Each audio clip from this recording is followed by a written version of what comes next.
What's up, y'all? I'm sitting in my new drum room and I'm excited to show this to you. I'm putting a video together to show you how am I creating this new drum space for me for my videos, and also what am I doing to soundproof this space. When I was starting this project, I looked up a lot of stuff online, found a lot of great videos, but the problem that I found was most videos that I saw only talked about soundproofing a space when you're able to rip everything down to the studs or build a room within a room.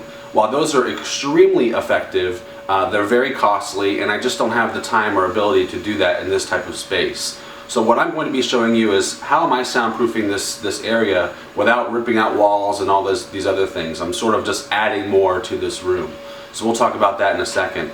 I'm also going to show you what are the panels that I've purchased. I'll show you what those look like, and then we'll do a before and after test to see how effective everything actually is. Before we get into that, let me just give you a quick tour of the room.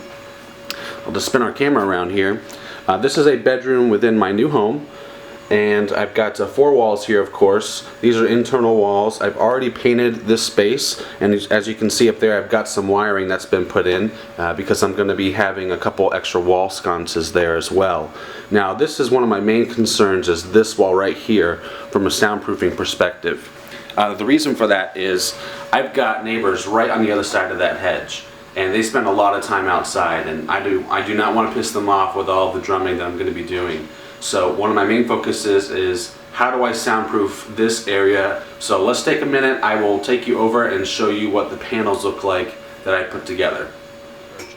So I ended up buying 3 sheets of the Soundbreak XP. Through a lot of research, it was between these and also the Quiet Rock sheets.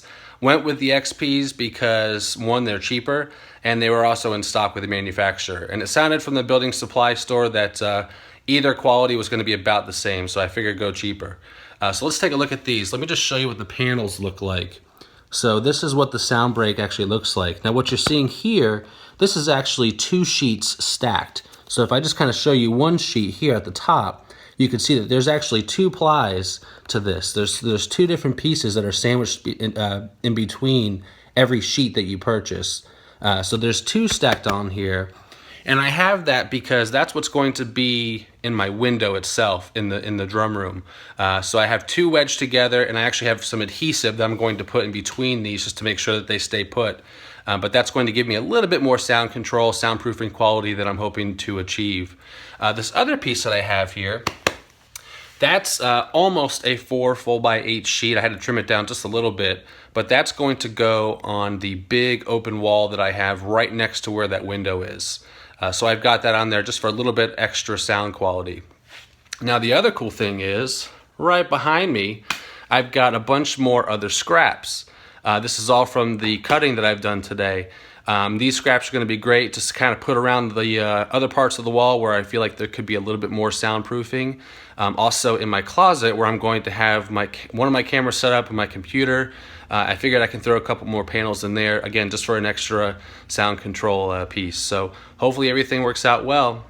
Alright, so we're going to do the before test, and I've got my decibel reader app on my phone here just to see what it looks like. Now my neighbor's pool pump is running, so right now as I talk it's sitting at about between a 60, and then it jumps up as I continue talking. So let's try this out and see what it sounds like.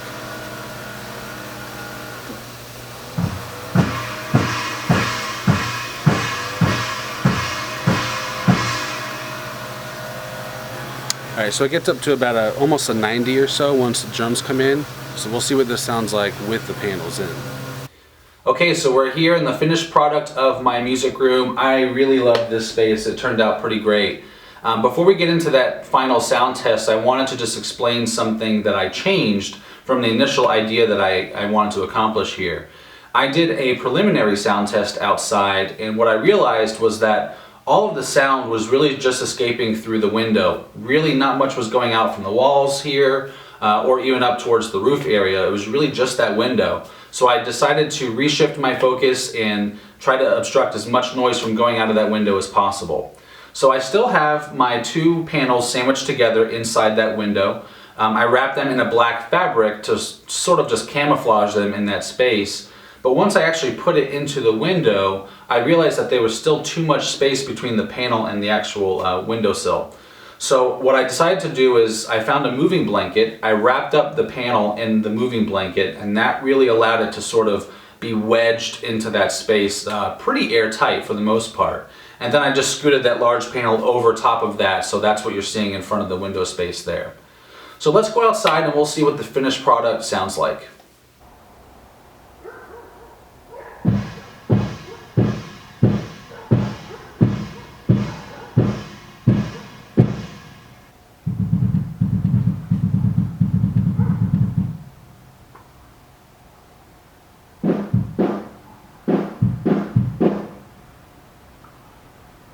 Okay, so that's the final result of our soundproofing project. A couple things I wanted to mention. Number one, I'm happy with the results that we have. If you remember from our initial sound test, we were getting in the low 90s or so from the decibel reader. And with this final sound test, we're trending no higher than a 75. So I'm happy with what's become the final outcome. When you're outside, initially you could really sort of feel the force of the kick drum outside. Now you can still, of course, hear it, but it's certainly not as forceful as it once was.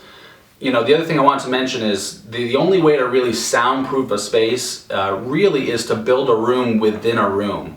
And you can look online for what that means, but I mean, essentially you're adding more walls completely into your space, not allowing any sort of air or sound to get out of that space. So it's a very effective process, but it's also a very expensive process. If you have the time and the finances to do it, then hey, go for it.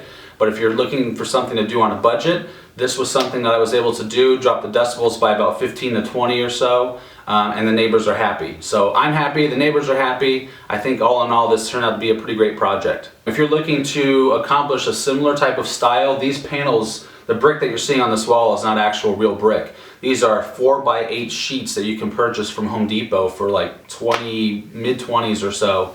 I think $23, $24. So this is just 3 sheets that I had to cut it down to size to fit on the wall, but it's a very cost-effective way to get this sort of lofty look that I have going on here. The most expensive part of this was just to get the electrical wiring put into the walls there to get these 2 lights going. But overall, this really turned out to be a wonderful project, and I hope you all enjoy it. I am really excited to share many more drum covers and solos from my new music room and share them all with you. To get the latest updates, be sure to subscribe to my YouTube channel and be the first to know about new additions that I put on the site. Thanks again for the support.